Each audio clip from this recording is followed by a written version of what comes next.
السلام عليكم خوتي. وعليكم السلام خوتي خواتاتي، مرحبا بكم. معكم سعدية ورقية. كنرحبوا بكم. واليوم غادي نهضروا على السبب الرئيسي اللي خلى مريم سعيد تنفصل مع الزوج ديالها اولا الخطيب ديالها اللي كانت غادي تكون مولادو بلا بلا ماشي شغلنا.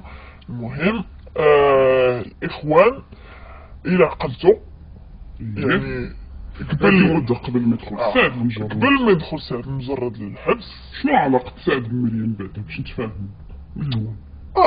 حنا عارفين بان كانت بيناتهم شي حاجه، كانوا بزاف ديال رومور، يعني اشاعات.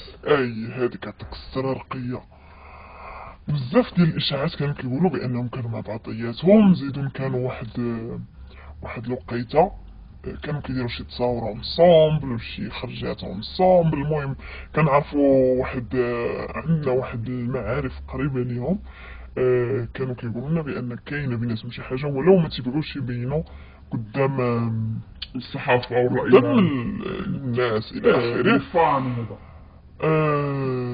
وملي لاحظتوا مني تشد سعد في الحبس هي تخطبات لهداك السيد، تخطبوا شويه، كانوا شويه بانوا في التلفازه، بانوا بايدي بالعربي وكذا. خونا كيهضر بالونجلي، ما عرفتش علاش، حنا المغاربه دائما هما قال لك حكا هو يا كيبغي في الامريكا، مقاول في الامريكا. يوصف. المهم ما علينا، حياته هذيك ماشي شغلنا. فوالا. وموراها يعني دابا هي كانوا مخططين للعرس، نهار 7 وسعد غادي تلقوه نهار 11. بالمناسبة تحية للناس عائلة المجرد، خصوصا سعد البشير والزرقاقي. اخيرا سعد غادي تفكوا حايلو اخيرا، وان شاء الله نتمنى له الخير، ومره اخرى ما يعاودهاش، ما يعاودش يخليهم يصيدوه، ما يعاودش يدخل في شي متاهات بحال هادي.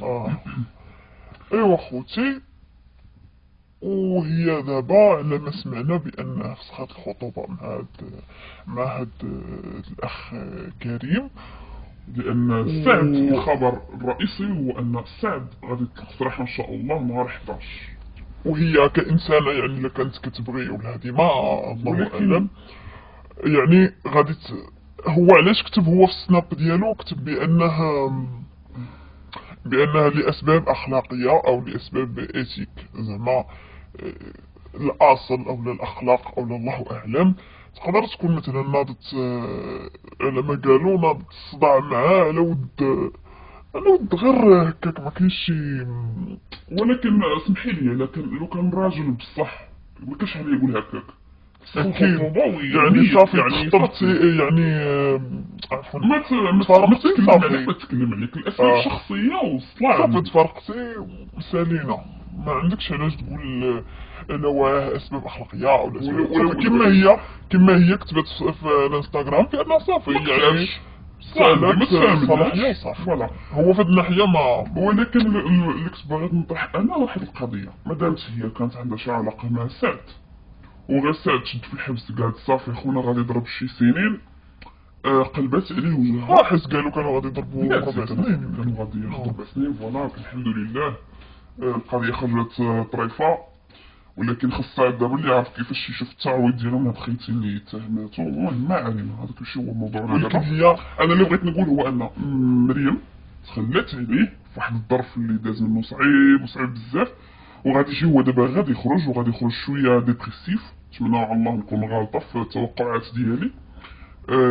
دونك غادي يخرج هو شويه ديبريسيف، وغادي يبغي بطبيعه الحال اللي غادي يواسيه هي غادي تكون الحاضرين الناظرين. يعني بعتو النهار الاول شويه ملي شافتو صافي غادي يدغيا، غادي يخرج عاود دابا غترجع الدور به.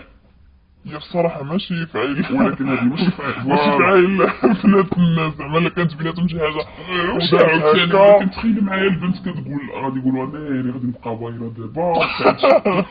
لا هي تبارك الله ناجحه، ولكن كيف عارفه المجتمع الشرقي ديالنا كيفاش كيفكر. ولكن هي زعما انسانه. المهم الحاجه الوحيده اللي نحييها فيها هي حب الوطنيه، وانها قررت تتزوج مغربي.